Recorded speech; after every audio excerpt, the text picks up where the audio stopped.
What's up, YouTube? It's your boy Whip. Just got this awesome new video editor app.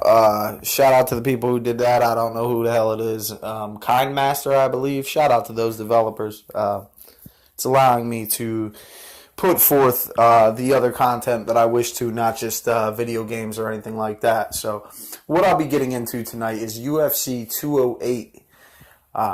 Well, at least two of those fights. We got Anderson Silva versus Derek Brunson. Then we have Holly Holm versus Jermaine Durandamy. Now,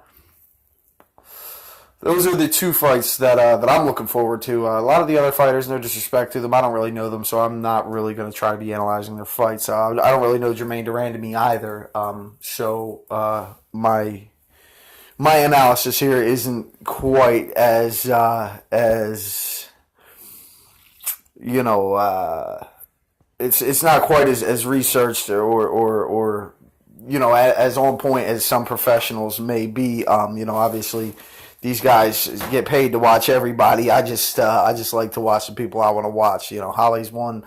Jermaine, unfortunately, has not been so far, though I have caught up on some things from her. I saw her knock out a man, which is pretty cool. We'll get into that. Anyway, we're going to get this thing started. First thing I want to talk about is Derek Brunson. Now, Derek Brunson is a hell of a fighter. He's a strong guy. He's not afraid. He has hella will, hella power. His power is amazing, both in his wrestling and his stand up. Now, then on the other hand, you have Anderson Silva. Anderson Silva, in my opinion, is the greatest striker that has been known. You know, not that he's the greatest striker that ever walked the face of the earth, but of famous strikers, of strikers that actually made it into a mainstream audience, you know, where you know, you and I can view them and see you know, their talent being, you know, their trade being plied, however you want to say it. Anderson's hands down the best, in my opinion. If you look back at his fights with true warriors, Forrest Griffin, Chris Lieben, Stephan Bonner, you know, the list goes on and on. Not Nogueira Trendy, Chael Sonnen, that's who I was looking for. Chael Sonnen too, man. You know, to submit him in the last 2 minutes like that. Now, all those fights that I just mentioned were Anderson before Chris Weidman. Chris Weidman seemed to have Anderson Silva's number. Everybody's saying it can't be time, it can't be age. You know, look what he did to Bisping and things like that. I think it's a mixture of both. You know, while Father Time may not have necessarily caught up with him, Father Injury certainly has you know, put a very visible cap on Anderson's abilities. You know, since then he's been so much more tentative than he used to. He used to, you know, go in with reckless abandon, and it was all calculated. It was all measured. It was a true art to watch him perform.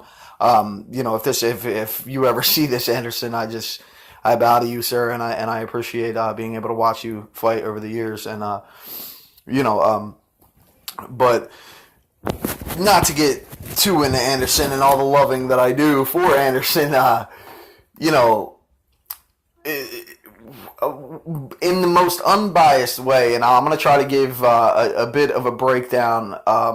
You know, not that I don't have any access to post video exactly how I want to yet, but there was, now, Brunson knocked out 4 people in a row, or finished the fight 4 times in a row. I think it was all first round, but one was the second, if I'm correct.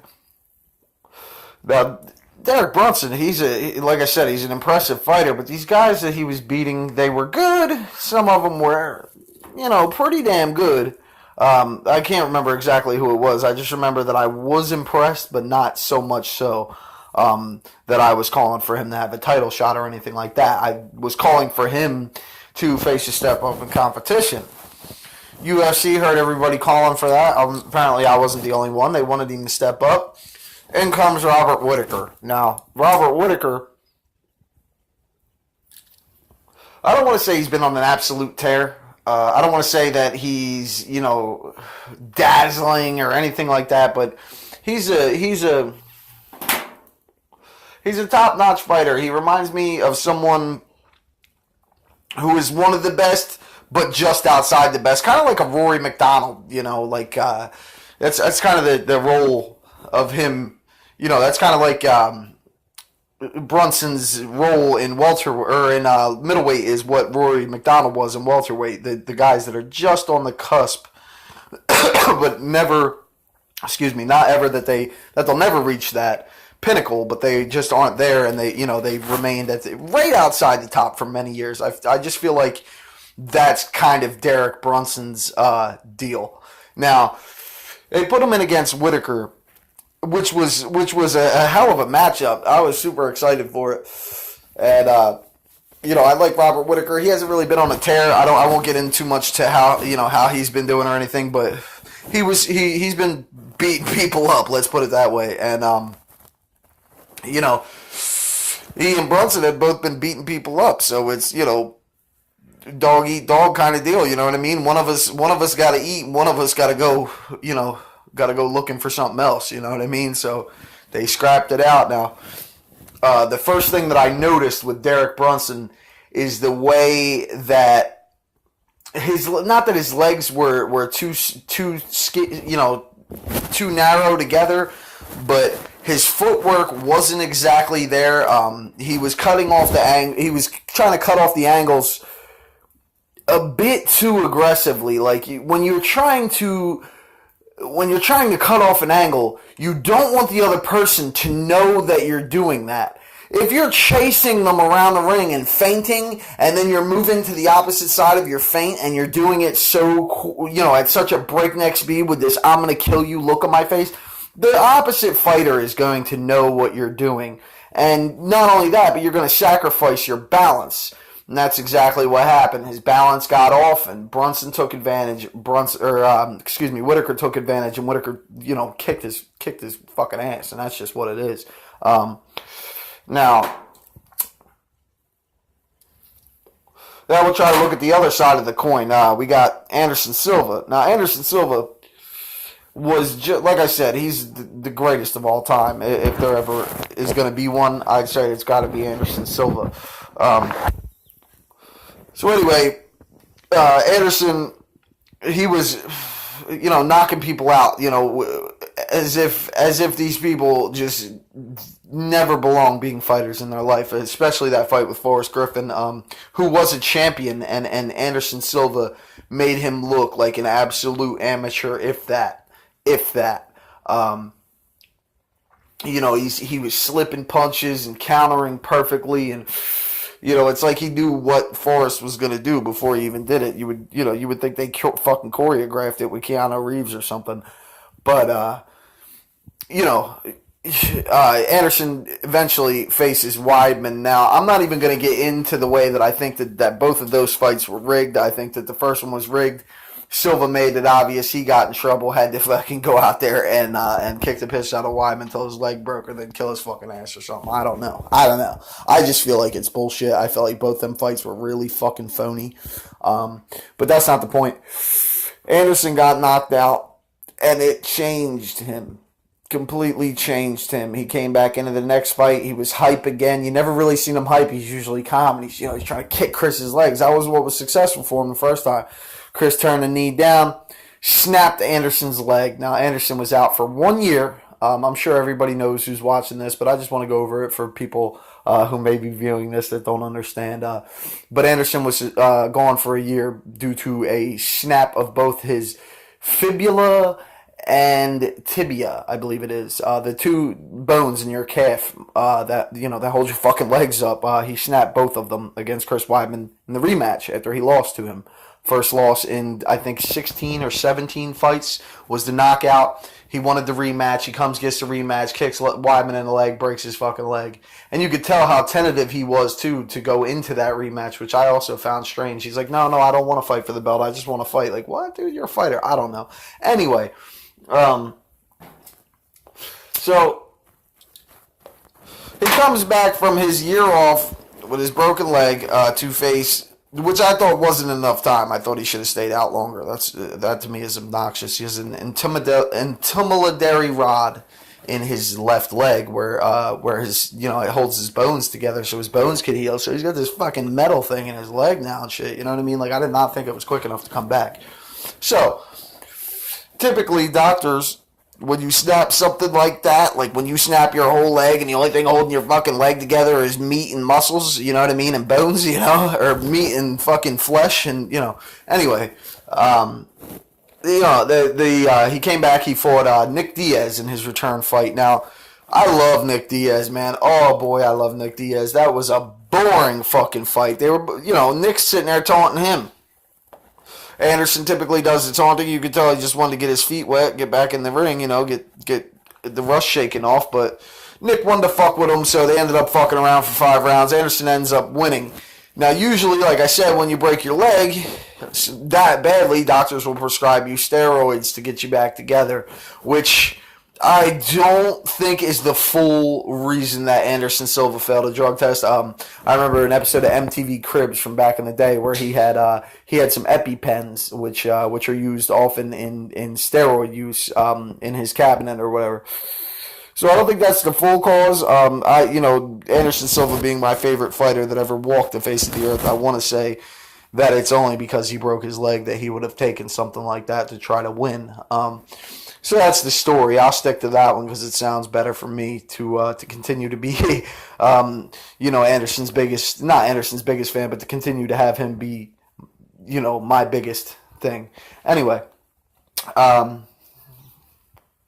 so my prediction for this fight, having gone over both fighters, no, that's right. Anderson comes back. He knocked out Michael Bisping, and he ended up losing the fight. Somehow they let the fight keep going. I thought Anderson won that fight by knockout. I thought that fight was over. So he's shown that, and then he lost to Daniel Cormier too. That's right. But he kicked the fucking piss out of Daniel Cormier. Liver kick, dude. Almost shut the fucking fight down at the end of the fight. And that's crazy about Anderson too, how he pulls out fights at the end. But, that one and the one against Chael. But this is my prediction. Having heard both sides from both fighters, Anderson coming off a longer, more, there was more duration to his rough patch that he's been having rather than Derek. Derek lost a fight, but that's not the point that I'm trying to make. I'm just saying, Derek has maybe more reason to bounce back. I mean, he's a younger guy. He's only lost one fight. Anderson, on the other hand, has lost many in a row, and he's been doing this forever. He's rich, man. He's a millionaire. He don't have to worry about this. Worry about fighting anymore. He does it because he loves it, and that's what what I love about him. So anyway, my prediction for this fight is that, knowing who Anderson is and how he is and his movements and his ability to negate pressure, to stop you from even wanting to pressure him, every time he's going to throw a feint, you're going to move every time. Knowing that, and plus the way that Derek Brunson, not that he's going to fight the same way as he did in his last fight, but just his lack of understanding, of how to properly create space or negate space. His understanding of how far you are from him, how he can close that distance, or how close you are to him, and how he can make distance between that. That, I feel like, is something that you are born with. You either have it or you don't. I don't necessarily think that he can't get that, but right now his level of that is not anything close to Silva's by any stretch of the imagination. It hasn't ever been, and I doubt it ever will be. Not saying that Derek isn't a great fighter. It's just that Anderson does that better than anybody. And, it's been that way for, since Anderson joined the UFC and rattled off them 17 wins in a row. Now, do I think that it could be possible now? Because Silva's, getting there and up there in age and all that? Yes, I do. I think it's very possible. However, Derek Brunson of late, with his not that his stance is narrow. He kind of squats a little bit. I feel like that throws off his balance. He kind of like a horseback stance kind of deal, but obviously with his hands up. I just, Rumble does that well. Derek Brunson also follows a similar style. I don't think he does it well like Rumble. I mean, Rumble will rip your fucking head off. This guy's going to squat down and try to, he'll rip your head off too, don't get me wrong, but it's not that kind of like boom, shut off like Rumble. Hardly anybody is. Tyson and Rumble are like the only two people I can think of that are like that on a consistent basis.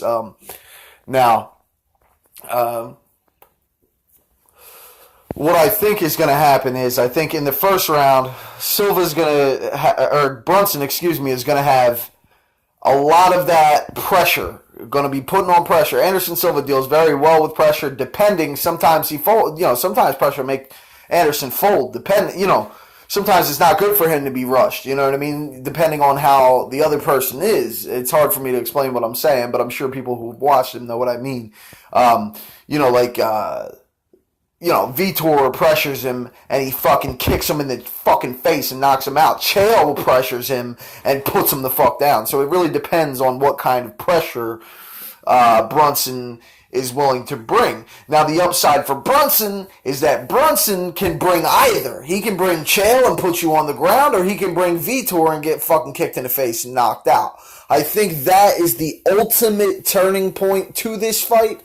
Now me being, not that I was a professional fighter, but I fought a lot. It was one of my favorite. It was probably my favorite thing ever to do. And just knowing how fighters are and being around fighters my whole life, and studying it and studying personas and things like that. Derek Brunson is a bad fucking dude, and he knows he's a bad fucking dude, and he's gonna want to stand. He's going to want to knock you the fuck out. That's what every fighter wants. If you're a fighter, that's what you want the ability to do, is to knock somebody the fuck out. And he's going to try. I don't think he's going to be as crazy as he was with Whitaker, but I think that he will try.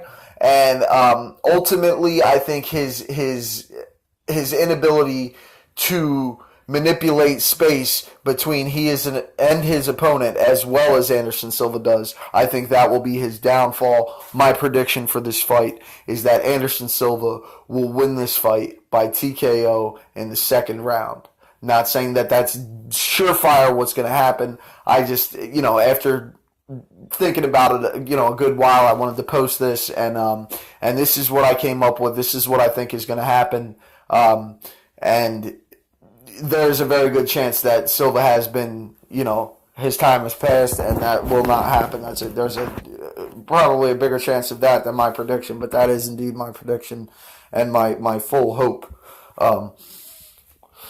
Anyway, on the home versus the Randami. Now, I don't want to, I know I spent a lot of time already with Silva and Brunson. I don't want to go too deeply into Durandamy. I don't know her that well. I did see her knock out a man, which was years ago, which I thought was pretty impressive. However, very amateur-esque in her movement and her inability to bob and weave. I mean, I've seen a couple fights from her in the UFC. I think she lost each of them. I'm not really too impressed with her. Now, Holly, I've seen only win one fight in the UFC, obviously, and lose two. So she's lost more than she's won. But I see something different in Holly. This again goes back to that ability to manipulate space. Her in and out is so fluid and so incredible. She is an incredible athlete, and I just could go on and gush about her forever. I know she lost to Shevchenko. Shevchenko is a very tough girl. I'm very surprised in her. I had no idea who she was maybe a year ago. But now she's putting in work. I knew her as that girl that lost to Amanda Nunes, but holy shit. Shevchenko is the real deal. I hope to see that rematch this year between her and Nunes, but that's besides the point. Now, Holly, like I said, her ability to make space or remove space is second to none. No female moves like that. I haven't seen one. If you got somebody you want me to take a look at, anybody watching this wants to say anything about, girls that move like Holly, shoot me a comment. Enter something so I can see whatever you say. It's whipdog at GNK or whipdoggnk at gmail.com. Shoot me an email, something. Let me know because I don't see girls that move like Holly Holm. Maybe they might beat her because she's too tentative or whatever. That I feel like is a big problem for her. She's trying to point fight too much. But no girl is moving like Holly, and I feel like Holly's been here so many times. I mean, she's not that she's been here in MMA, but Holly's a 19-time boxing champion, female boxing. She's several-time kickboxing champion, I believe, as well. I just and Jermaine in her own right, she's apparently I don't know. I don't follow her that well. I don't know her too well, but apparently she's a Muay Thai champion. But this is what I think about this. Now this was my thesis, I suppose you'd call it, of this fight is that Jermaine is a Muay Thai champion. Okay, now just like Anderson, she's good with people coming at her. You've seen. This is what I'm imagining anyway. If she's a Muay Thai specialist like Anderson or Lyoto kind of, but he's more karate. But anyway, the Muay Thai stance, Lyoto's stance is so wide, but the Muay Thai stance, right? So just like Anderson, right? So I don't know if she's southpaw or orthodox. I'm not sure. I believe Holmes southpaw. But if she's good at people moving at her, right? So a lot of people in Muay Thai, a lot of the time, it's like Anderson Silva, are excellent fucking counter punchers. It's amazing. It's ridiculous. The speed that the speed that their opponent is moving at is amazing at this level. So the fact that they can slip that, maybe slip another, and then catch you right on the end, bang, every time, real good, real tight. You know what I mean? Like that is fucking incredible. So that's basically what made me love Anderson Silva, is that he fights like that. I try to fight like that. I mean, obviously, again, these guys are, MMA, they're fucking professionals. But, I mean, I tried to emulate Anderson. I thought that was the most amazing, you know what I mean? Just completely not letting someone hit you is another thing, and it's amazing. And to think, okay, so Jermaine's like that, right? So Jermaine's like Anderson. I'm going to make this comparison. If she's a Muay Thai fighter, a Muay Thai specialist, and a champion like Anderson, I imagine her like a female Anderson, right? So, that being said, she's just like Anderson. People rush in on her, and that's when she shines. Holly's not like that. This is my prediction right here, is that Holly is not gonna chase you. She is not. She's gonna bide her time and let you come. And if you don't come, you just get kept at the end of a jab. I mean, Holly's going to be the target. Holly is going to be the target. Always. That's how she fights. She was the target against Ronda. She was the target against Raquel. She was the target against Shevchenko. She's always circling constantly, which is beautiful. I love it. I mean, sometimes it will cause for a boring fight, which it may, seeing as how we got this Muay Thai, this Muay Thai specialist who's, essentially is saying that they're, counter specialists. I don't know. I see Holly circling and keeping her at the end, keeping her at the end of a jab, maybe, some body kicks. I'd like to see her throw a head kick, but my prediction in the end, I won't ramble on again, too much because, I don't know Jermaine. I would love to, maybe research the topic a little more. Maybe I'll come back to it after the fight. I'm definitely going to come back to it and give my my reaction. But in the end, I think Holly Holm will win this fight by a very clean-cut and decisive unanimous decision. I think she's just going to outbox Jermaine. And I don't, not that I don't think it's going to be competitive, but I think she's definitely going to have a very definitive, hard-fought decision. Holly Holm will be your winner tonight, and Anderson Silva, I believe, will get back in the win column, and I certainly hope that he will. So, shout out to UFC. I like this card. I like those fights. A lot of the past cards, like I said, were completely completely blasphemed, for lack of a better word. They were completely blasted, and people basically said these cards are whack and there's nobody on them, but they turned out to be incredible cards. And here's the hoping this one goes just as well. So thank you, UFC. Thank you, Anderson, and all the rest of the fighters, but especially you, Anderson. Shout out, and good luck to everybody tonight. I'll be watching, and I'll be back with some predictions probably later on or tomorrow. So this is Whip Dog from GNK, and it was good seeing you guys. I will talk to you later.